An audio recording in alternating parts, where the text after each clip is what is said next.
23岁替补出战，18秒放倒日本顶级拳王刘梦阳，到底凭什么逆袭？比赛开始仅18秒，刘梦阳突然向前压迫，一记后手重拳穿过防守，精准砸中野入正明的面部。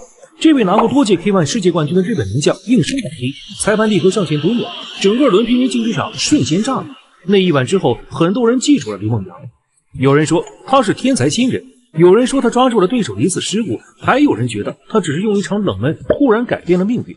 可他们不知道，站在聚光灯下的刘梦阳几年前还在饭店后厨切菜。他的人生不是突然起飞，所谓一战成名，不过是那些没有人看见的苦日子在某一天突然被看见。刘梦阳2002年底出生于河南周口扶沟县的一个普通农村家庭，家里主要靠几亩玉米地过日子，收入微薄，根本撑不起体育梦想。14岁之前，他的生活里没有擂台，只有干不完的农活和杂活。14岁那年的一件小事彻底改变了他的人生走向。当时的他正在装修工地干活，有天收工回去，街上有人在发传单，对方看了看穿着破旧满身灰尘的他，直接绕过他，把传单递给了后面衣着体面的人。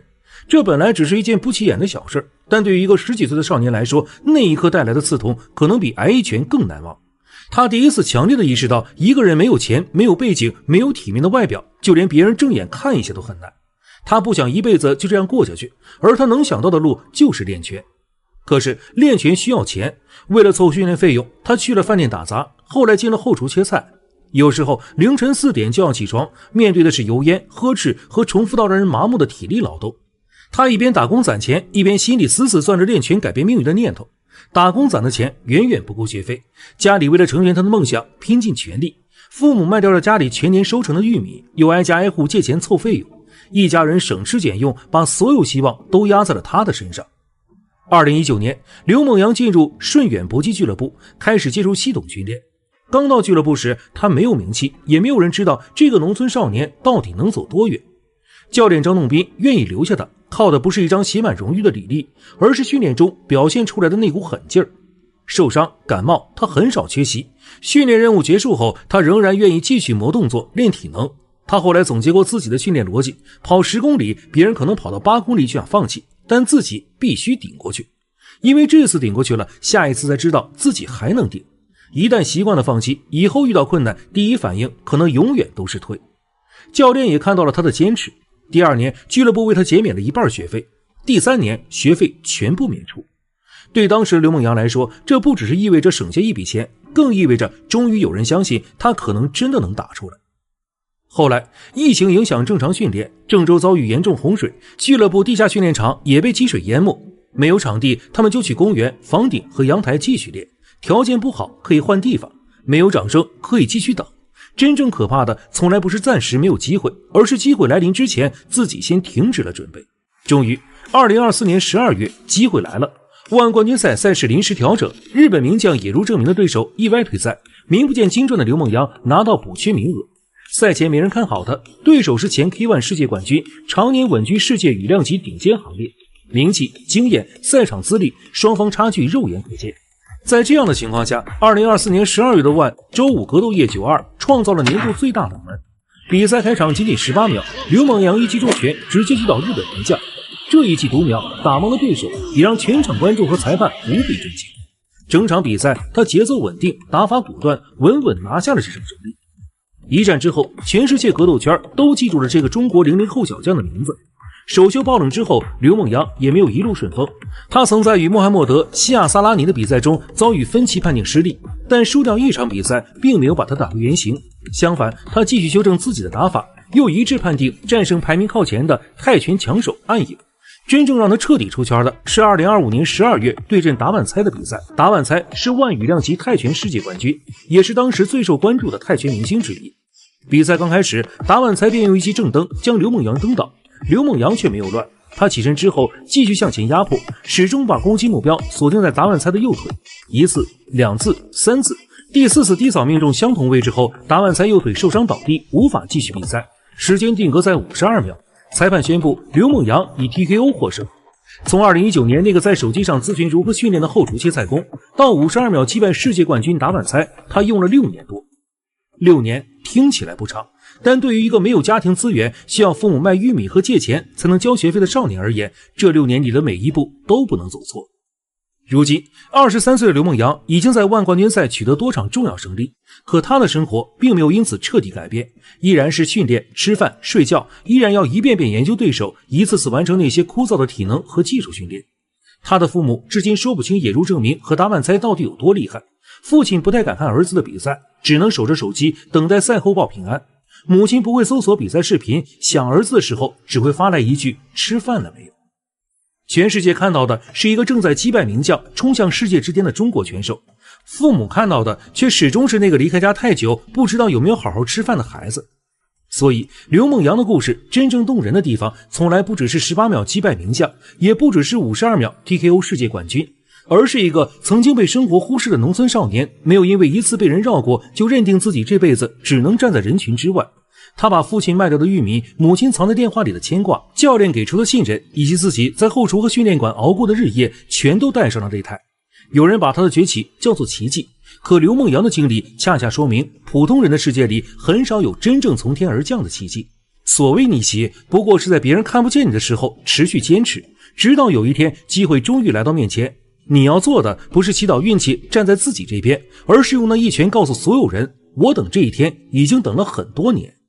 觉得转身漂亮，老外被击倒后不服邱建良，张口就骂，邱建良彻底被激怒，把对手打飞出擂台，多次干趴在地，打得对手心服口服。我的拳头专打中国人，只要邱建良敢站在我的面前，我就敢保证亲手打死他。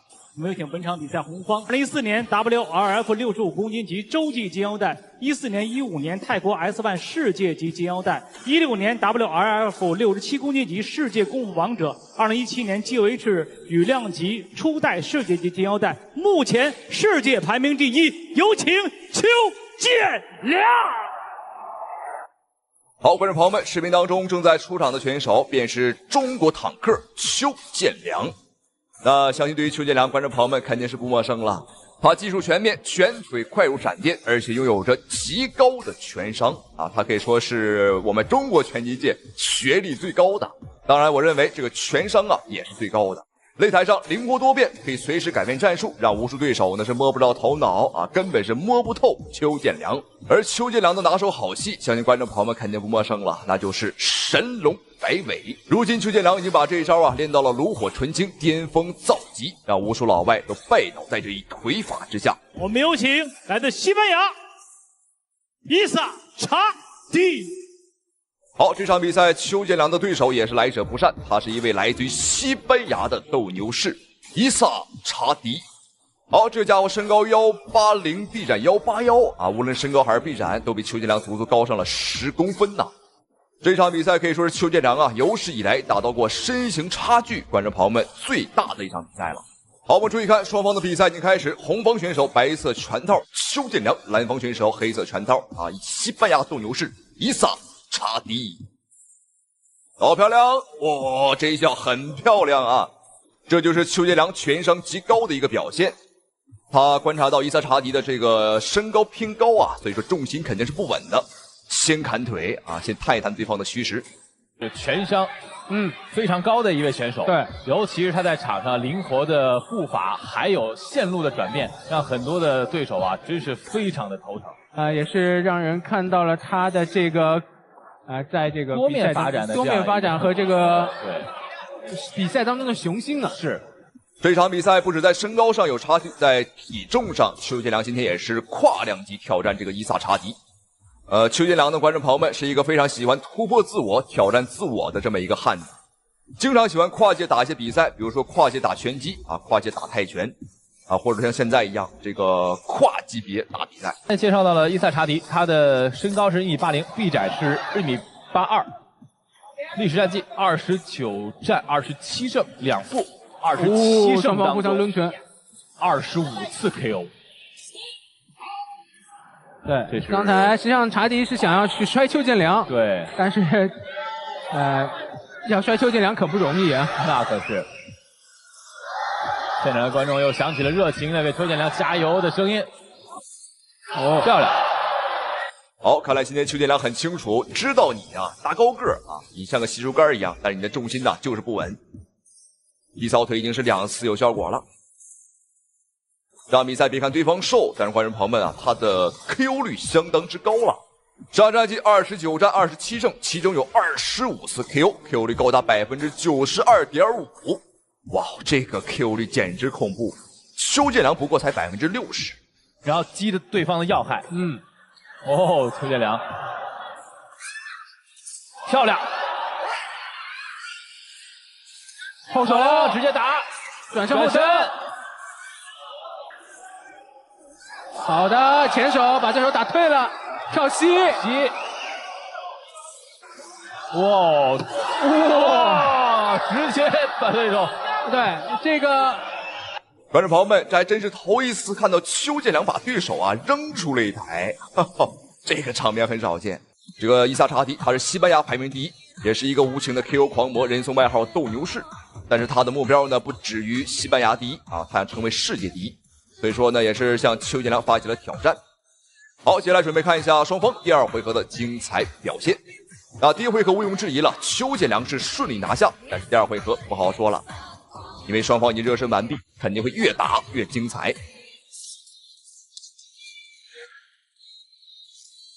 而对于邱建良来说，其实这场比赛的备战呢，后手漂亮，转身后漂亮，哇，邱建良的这个转身的回旋踢啊，是非常的炫酷。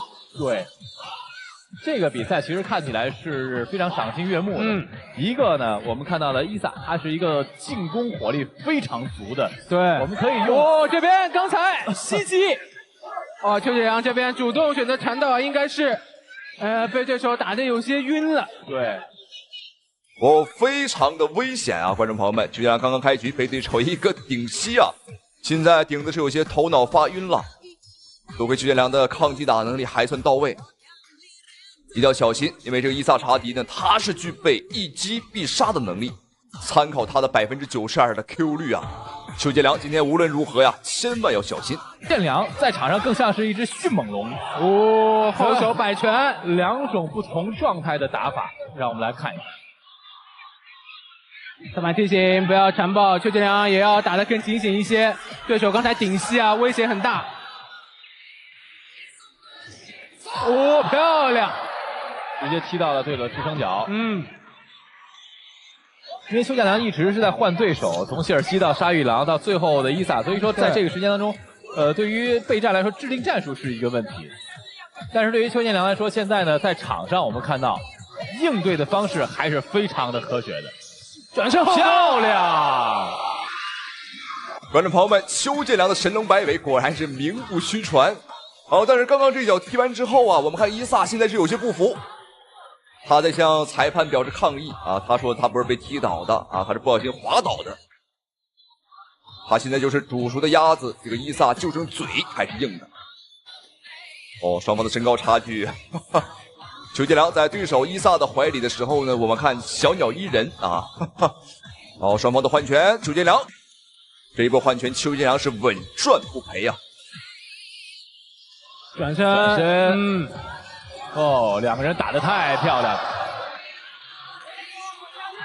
邱建良今天是遇到了一个火力很猛的选手，所以他也把自己的火力完全发挥出来。哇，连续倒地多次，都是被踢了这个支撑腿。而且这回合两个人都非常乐意于用这种转身的这种动作。从视觉画面上，还是现场观看上，都是非常有视觉冲击力的。对，裁判再次提醒伊萨不要缠抱。实际上，伊萨呢这个拳手也不想缠抱，他在以前的比赛啊，从来不缠抱别人，但今天没办法了，他打不过呀。面对邱建良这台坦克，他打不过，不搂抱没办法，不搂抱只能吃拳。好，第二回合比赛结束。那相较于第一回合来讲啊，第二回合打得太精彩了，双方真的是火力全开啊，从头打到尾。好，这场比赛经历了2回合的对决，接下来看一下双方第3回合的生死较量。好，第3回合。邱建良直接扫中段，对手连续的左右摆拳。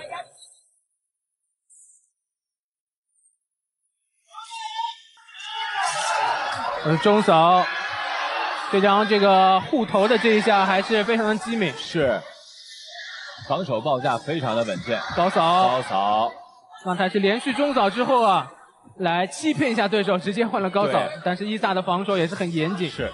好，我们注意看现在伊萨的眼神和他的步伐。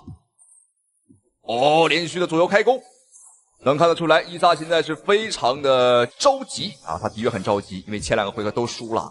这一回合如果想赢的话，他打分都不行啊，必须要 KO 邱建良。但是我觉得想要 KO 坦克邱建良啊，观众朋友们还不如买一张彩票来的实在。对，不要缠抱。后手，高扫，将擦过，漂亮！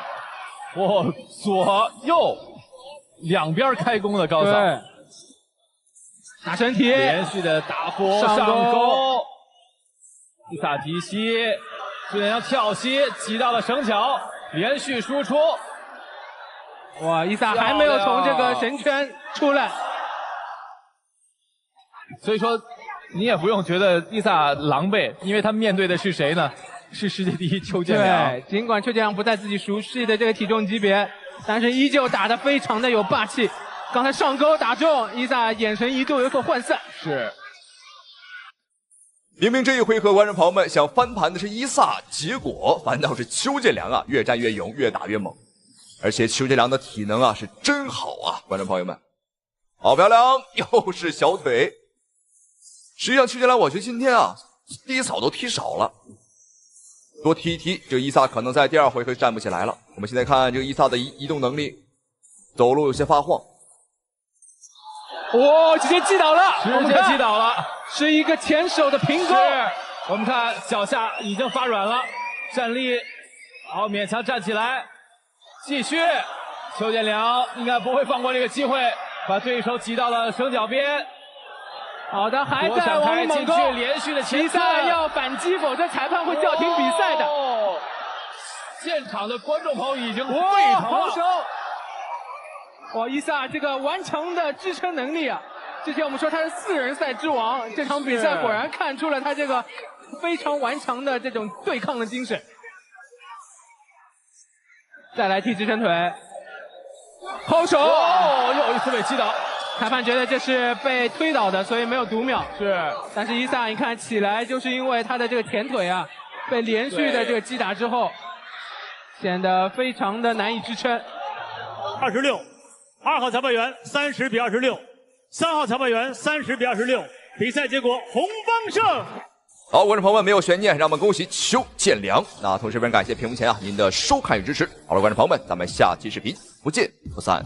这一次的比赛真的是非常艰辛。我们出国比赛可能只能尽量来适应国外的规则，国外的 special 规则。以后出国比赛的这些师弟们，希望你们一定要好好保护好自己。邱建良冲过去了，压过来，漂亮！哎呀，这一下应该怎么样？好，邱建良不会放过这个机会，继续，好了，击倒，漂亮。有人说这场比赛邱建良遭遇了黑哨，也有人说邱建良遭到了威胁。比赛中打得老外呲牙咧嘴，多次击倒在地，不料比赛结果却令人大跌眼镜。现场裁判竟然给到平局。面对如此不公平的结果，邱建良被迫无奈，只能强行加赛一场。这场比赛之所以如此不公平，正是因为邱建良的对手来者不善。没有错，观众朋友们，他正是眼前的埃及王子艾哈迈德·伊斯梅尔。他的身份不简单，他是埃及的皇室王子，有身份有背景，重点是，观众朋友们，他很有钱呐。在赛后我们才得知啊，这个家伙在赛前是买通了现场的裁判啊，买通了所有的打分人员啊，今天就是要战胜邱建良，一战成名。好，注意看红色拳套黑色战袍，便是中国坦克邱建良。这场比赛邱建良来到了埃及客场作战啊，黑色拳套便是埃及的小王子艾哈迈德。好漂亮，哦呦，高扫上头。虽然说邱建良今天是客场作战，但是表现的依旧是非常的强势。但是呢，我觉得这个能给对方心理上造成一个巨大的特别大的影响，就是有一种冷不防被对方的这个突施冷箭给打了这么一下。没错，就是对对方心理建设是一个打。再次找节奏。邱建良的洞察力和场上的全伤是很高的，对，非常聪明。我觉得这也是他一直以来赖以生存的一个最重要的杀手锏。是啊，其实从在这个级别，邱建良的身体素质包括身材都不是最出众。对，这场比赛的确，邱建良在身高、臂展和体重上都是非常的吃亏。好，注意看麦哈迈德还是很敢打。看来邱建良刚刚的神龙摆尾并没有踢服对手，对方呢是不仅没踢服，还模仿邱建良。对方面对邱建良没有任何畏惧，一方面可能是对方胆子比较大，而另一方面是他比较有底气因为钱都花了，上下打点也都打点完了。所以说这个麦哈迈德现在是胸有成竹。所以说你预判的是这个拳怕少壮嘛，那他的这个肌肉力量反应速度这个一定是在一个这个相对很好的一个状态。荣耀的这几位明星选手，邱建良更多的是用对方的心理去压制对方，对，魏睿更多的是用这个场上的这个腿法的控制范围，我们说的扇形进攻，对，铁英华更多的是用自己的实体身体去物理挤压对方，对，然后邓哲奇呢更多选择是直线的压制。好，第一回合比赛结束，邱建良的表现呢还是非常的不错。虽然说客场作战，但是表现的依旧是非常的强势只不过呢，对方在身高和臂展上以及体型上的优势太大了。包括我们看上半身对方的这个肌肉也很扎实爆发力极强。好，接下来看一下双方第二回合的精彩表现，精彩的对局。我们来看一下邱建良在战术上是否会做出调整是硬碰硬呢，还是说打游走战术？刚才这个伊斯梅尔是选择了直接蹦起来在空中出拳这个非常规性的进攻方式。这也邱建良直接跳起来，但是对方是低了一下头，邱建良是扶住了绳圈把对方压倒。但是其实这个真的就说实话，这个擂台我觉得还是有待完善一些。这个外面留的这个空间确实有点太窄了，有一点危险。左右的移动，两个人的这个反应都非常快。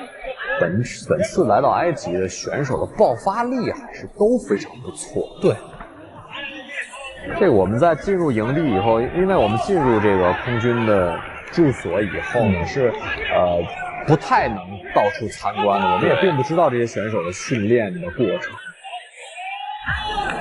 我们现在来看邱建良呢，在局面上的确是稍微有些打不开局面。我们看对方这个埃及选手把距离把控的也是相对较远，那这个距离是他能够打到邱建良，而邱建良很难碰到他，因为在臂展上还是这个埃及王子更有优势。小心孤头顶膝，这个应该是不允许的呀。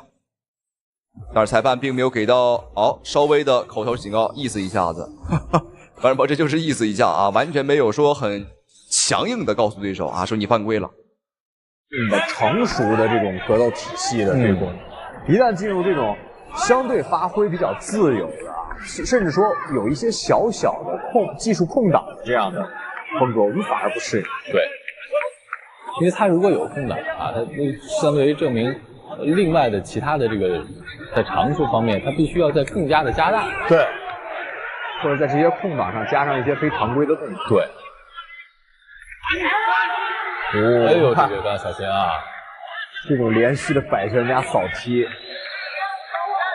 这个就想想，这个你不低头你也甭按套路出牌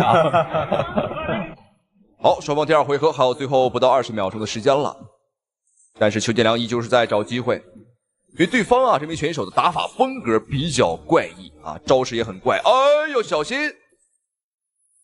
这下应该不是读秒，邱建良意思地板比较滑。扭两下屁股告诉裁判我没事儿。还好如果这是一次读秒的话，那么将对本场比赛的走向和结局有可能会发生转变。好，不要少说，看一下双方选手第3回合的精彩表现。对，拿下世界第1这每把都是梭哈。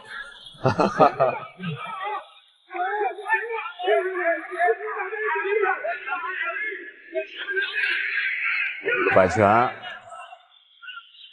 哇，腾空的转身后摆腿，这个真是幸亏是躲过去了啊！很多都得益于邱建良的这个辛苦的训练啊，他有些下意识的动作帮助自己保护了自己。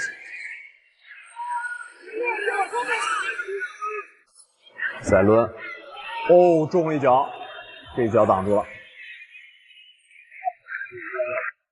最后一个回合，我们看邱建良明显在进攻上加强了不少。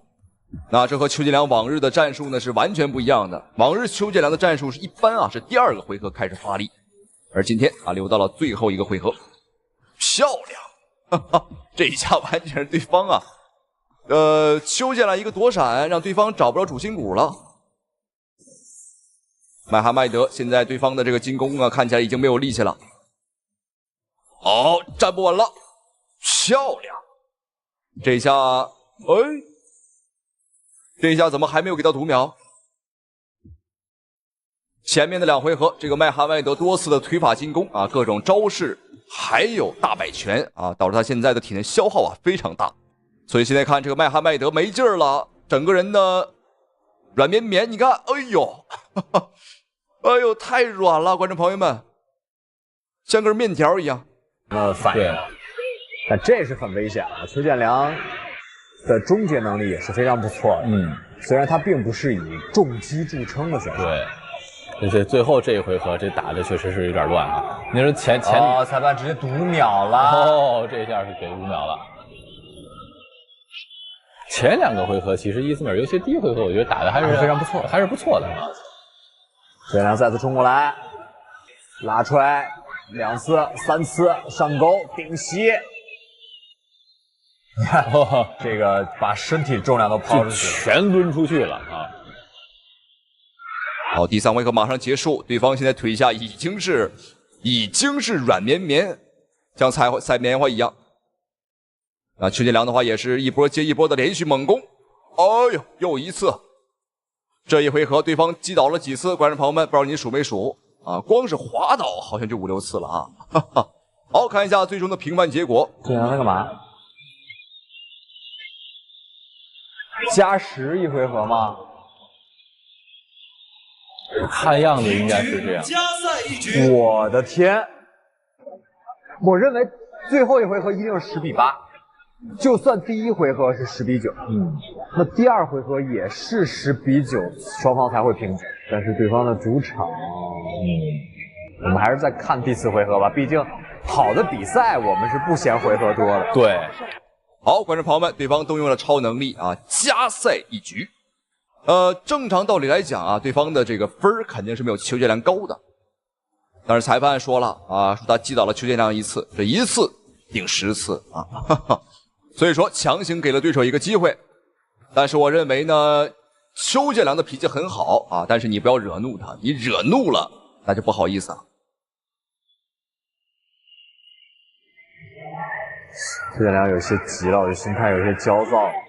对，还是这个情绪啊，有一些去明显。没错，这个摔法是没意义的，无论对谁来说都是一样。后手抡，再次是移动，邱建良绳脚。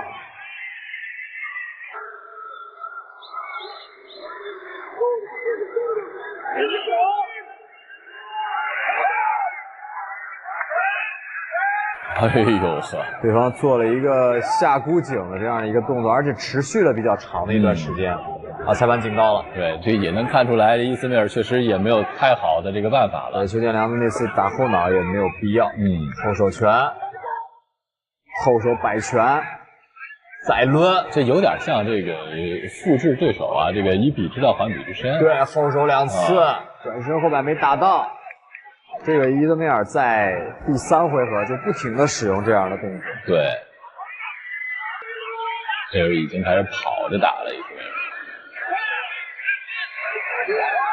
感觉他可能没有做好这个4回合的准备。对，你看这几下都是又再次倒地，裁判直接读秒了。因为太消极了吗？我刚才并没有看到进攻。我是认为他这个整个把身体抡出去之后，然后顺势倒地啊，可能有借这个机会喘息的这个是一个非常明显的喘息的缓解的这个小伎俩吧。邱建良冲过去了，压过来，挑戏，哎呀，这一下应该对上。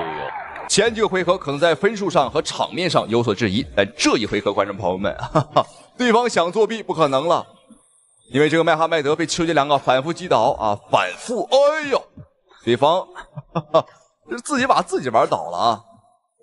好，裁判又给到一次读秒，因为对方呢，这明显是故意的，你看躺在地上休息一会儿。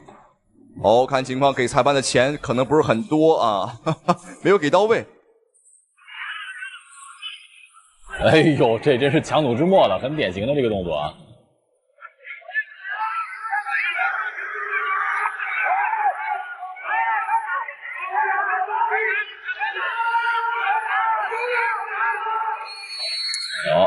好，那经历一回合的加时，这一次我觉得毫无悬念了啊！邱建良呢也是稳稳的拿下了比赛的胜利，让我们恭喜邱建良。虽然说受了委屈，但是最终呢是打回来了。让我们再次恭喜邱建良，同时也非常感谢屏幕前您的收看与支持。咱们下期视频再见。上钩，哇，漂亮！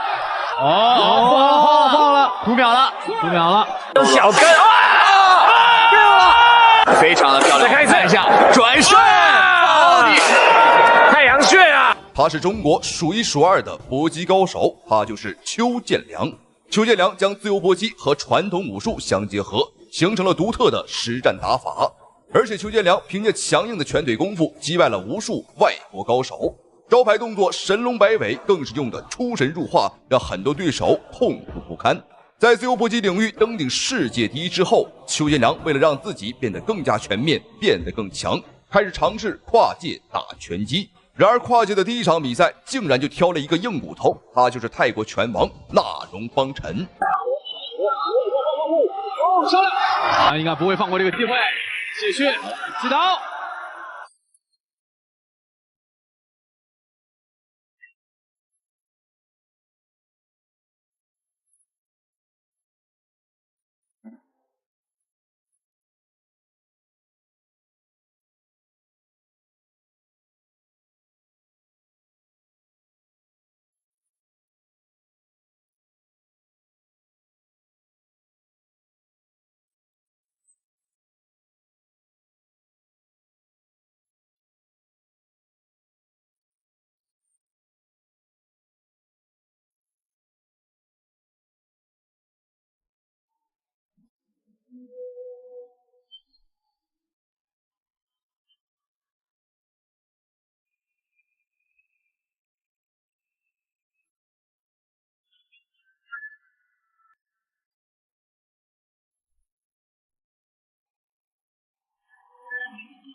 这个格斗术是。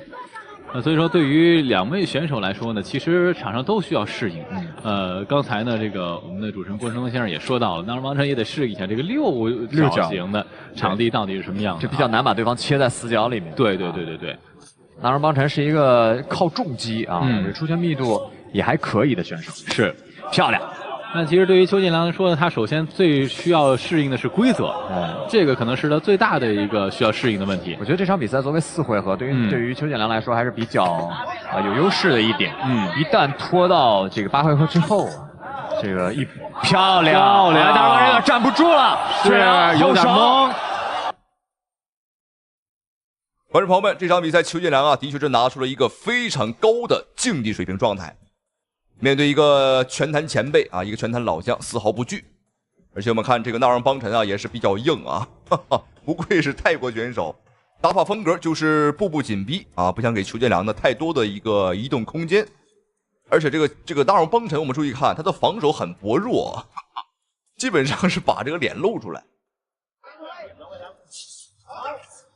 在赛前呢，邱建良说自己会担心，两个人如果对攻特别激烈的情况下，可能会出腿。对，我刚才也在想说，现在我其实最担心的，我都替邱建良捏着一把汗，就害怕这个，就有时候这个本能啊，这个训练习惯、应激反应。会出现这样的情况，害怕他出现违规动作。对，所以说我说对于邱建良来说，其他的我们都可以先放一边，最重要的是这个规则。规则，这是训练习惯的问题。没错。这个大家举一个例子，尤其是戴眼镜的朋友，你就知道，有时候你不戴眼镜的时候，你也会去推一推啊，去推眼镜啊，不自觉的动作。好，双方的比赛进入到第2个回合，看一下两个人的精彩表现。那么在第1个回合，邱建良的发挥呢还是不错的啊。虽然说是跨界啊，第一次打拳击，但是邱建良他的灵活步伐，再配上这种你看且战且退、伺机而动的这种打法，让这个泰国选手纳让邦辰啊也是有一些摸不着头脑。好，对方依旧是步步紧逼，但是他的这个脚步呢是有些跟不上邱建良的啊。我们看邱建良双手举高，有点打不退啊，哈哈。拳速很快啊，的确是快，但是打不动这个纳让邦辰啊。漂亮一个上勾，想要打普，邱建良躲过去了。纳让邦辰的拳法还是有这种典型的泰式拳手的这种风格，有重击更在意。